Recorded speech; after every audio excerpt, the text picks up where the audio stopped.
तेजस्वी यादव ने एक press conference किया और उसके बाद आरक्षण बिल के ऊपर कुछ सवाल क्या पूछे। इधर सम्राट चौधरी तमतमा के गर्म हो गए और उन्होंने तेजस्वी यादव और लालू प्रसाद यादव को लेके क्या बड़ा बयान दे दिया है, इसी के बारे में मैं बातचीत करने वाला हूं। लेकिन उससे पहले मेरा परिचय जान लीजिए। मैं हूं रजत और आप देख रहे हैं जनता जंक्शन। तेजस्वी यादव ने आज एक प्रेस कॉन्फ्रेंस बुलाया जिस दौरान उन्होंने बात किया कि भाई आरक्षण बिल को 9वीं अनुसूची में डाल दिया जाए। इसके अलावा उन्होंने बीजेपी के मंशा के ऊपर भी सवाल उठाया कि बीजेपी जिस मंशा के साथ ये काम कर रही है वो ये बताता है कि बीजेपी आरक्षण विरोधी है। इसको लेके कई बार बवाल भी काटा है तेजस्वी यादव ने। लोकसभा चुनाव में भी इस मुद्दे को खूब उठाया है और आज भी प्रेस कॉन्फ्रेंस करके तेजस्वी यादव ने एक बार फिर से इस मुद्दा को तूल दे दिया। और इधर सम्राट चौधरी और विजय सिन्हा गरमा गए। सम्राट चौधरी पहले क्या कहे इसके बारे में मैं आपको बता देता हूं। सम्राट चौधरी ने कहा कि हम लोग आरक्षण के साथ हैं और हमेशा रहेंगे। बीजेपी हमेशा आरक्षण के साथ रही है, लेकिन अगर बात आरक्षण के ऊपर तेजस्वी यादव कर रहे हैं तो ये उनको शोभा नहीं देता, क्योंकि आज तक लालू यादव हो, तेजस्वी यादव हो या कांग्रेस हो, कौन सा आरक्षण पारित किया है, कौन सा आरक्षण पास किया है? जो किया है बीजेपी ने, जेडीयू ने किया है, हम लोगों ने मिलकर किया है।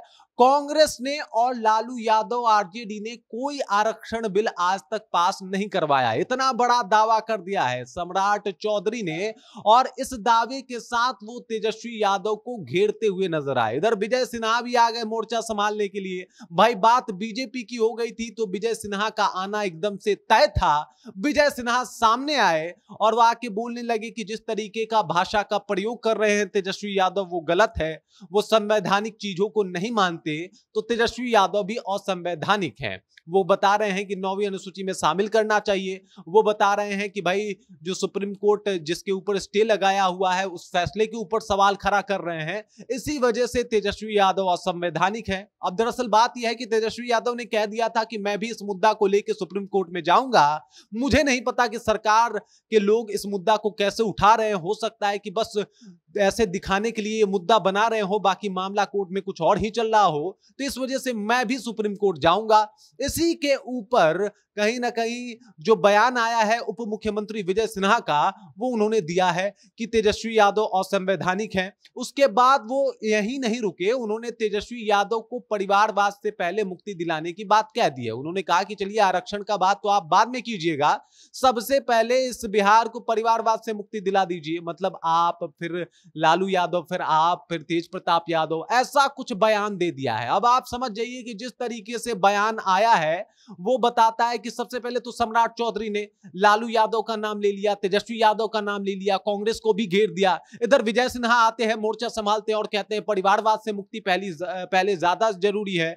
और कहीं ना कहीं सबसे पहले जान लीजिए आरक्षण का यह मामला था। 65% आरक्षण को बरकरार रखने की मांग कर रहे हैं तेजस्वी यादव प्रेस कॉन्फ्रेंस में, और इसी वजह से यह मामला जो है इतना आगे बढ़ा। उन्होंने भाजपा के मंशा पे सवाल उठा दिया था। इसी वजह से भाजपा की तरफ से दोनों मुख्यमंत्री आ गए इस बात का मोर्चा संभालने के लिए। नीतीश कुमार के ऊपर भी सवाल उठाया था, लेकिन जेडीयू की तरफ से भी कोई प्रतिक्रिया नहीं आई है। लेकिन भाजपा ने मोर्चा संभाल लिया है। इन दोनों का बयान आया है और इन दोनों के बयान के बाद फिर से अंदाजा लगाया जा सकता है कि बिहार की सियासत जो है वो गर्मा सकती है। बिहार का माहौल जो एक बार फिर से गर्म हो सकता है और हो सकता है कि तेजस्वी यादव की तरफ से भी कुछ ऐसा बयान आए, क्योंकि सम्राट चौधरी ने कांग्रेस को भी घेरा है, तेजस्वी यादव के ऊपर भी बोला है। उधर अगर बात किया जाए तो विजय सिन्हा ने भी परिवारवाद से मुक्ति की बात की है और इस वजह से एक बार फिर से बयानों का सिलसिला जो है वो शुरू होना तय है। बाकी इस खबर को लेके, इस बात को लेके, इस जानकारी को लेके और जो सम्राट चौधरी ने कहा है उस बात को लेके आप क्या सोचते हैं? आपके जहन में क्या कुछ चल रहा है? कमेंट कीजिए और अपना विचार हम तक पहुंचा दीजिए।